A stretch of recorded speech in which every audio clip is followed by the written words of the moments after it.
Today I'm working on a 2015 Porsche Macan, just making a quick video showing you how to replace the cabin air filter inside.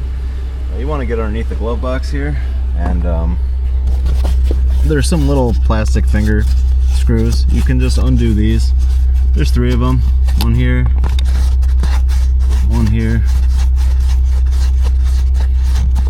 and then one back here. You undo these, and then this piece of foam here drops right out, so you just kind of pull it from the front edge like that typically. Get that out of your way. Now you can see the cover for the filter. So this slides towards the front of the car, towards the passenger side front of the car. Make sure your blower motor is off,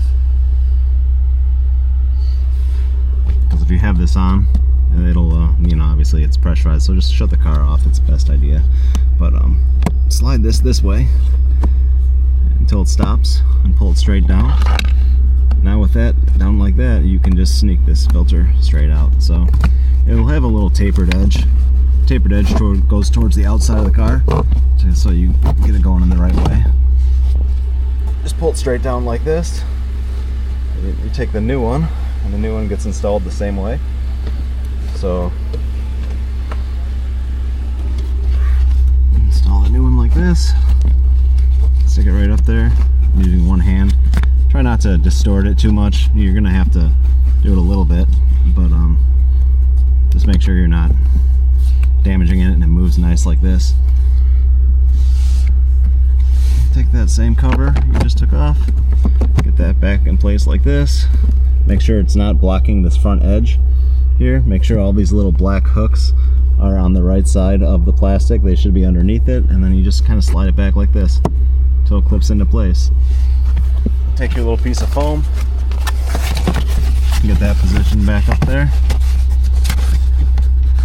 You kind of can just shove it in until all the little bungs for the finger screws are lined up the way they should be. Like this. Make sure they're kind of protruding through like that. That's kind of how you can gauge if it's in there right. There they are, they're all through. Put those back on. Just finger tight, of course. And you're good to go. You may have a little bit of a mess underneath where this was pulled down, but it's pretty easy. You can just get the shop vac out, clean that. It's not that bad, as you can see. But yeah, so pretty easy to do. Thanks for watching.